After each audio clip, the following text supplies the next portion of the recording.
necessarily accelerate criminal activity. Thank you. Okay, thanks very much. We appreciate you being with us. We'll have a transcript of this that we'll make available to you within the hour. Thanks.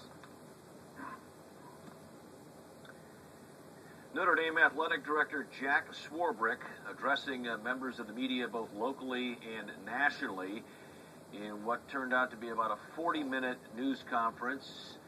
Swarbrick went over the bullet points of what he and officials at Notre Dame were able to determine, followed by a number of questions from the media.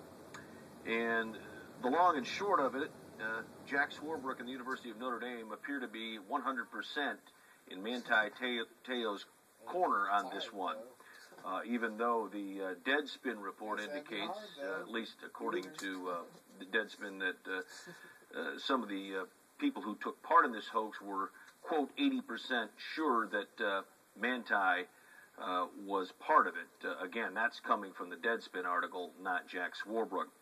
Swarbrick said this was a very elaborate, very sophisticated hoax, and, quote, had a certain cruelty at its core. Manti is the victim of that hoax. Swarbrick went on to say that Manti Te'o, in fact, was the perfect mark for this type of hoax. Going on later to say that Manti puts himself out there for people. He wears it on the sleeve. Swarbrick again saying, nothing has shaken my faith in Manti Te'o one iota.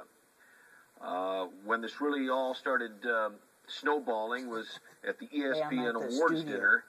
I believe it was December 26th, where Manti Te'o got a phone call on his cell and noticed it was a number from the woman that was supposedly Lene Kakua, and a woman was on the other end, somebody who supposedly took part in this elaborate hoax, saying she was not dead.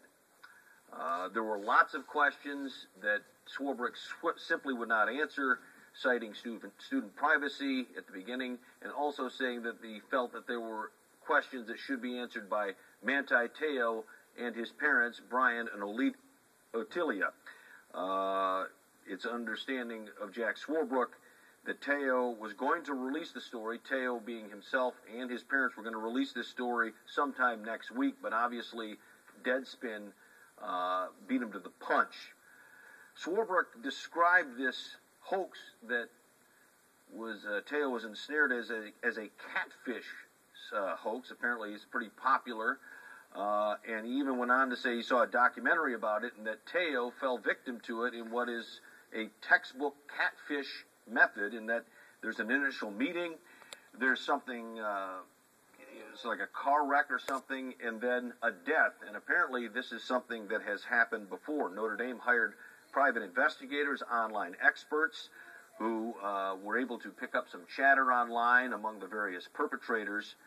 A lot more that was said here at this news conference that we won't get into. We will wait to give it to you at 11 o'clock. We have Jeff Jeffers and Angelo DiCarlo, who were at the news conference, who will wrap things up, and we have reactions from campus from Barbara Harrington. But I do want to mention one thing, that about 8:38, about 10 minutes ago, I've never seen Jack Swarbrick get this emotional. Now, he was obviously somewhat out of breath when the news conference began, but he got very emotional, and he said that the thing that makes him most sad, when asked what makes you most sad about this, was, and he said, since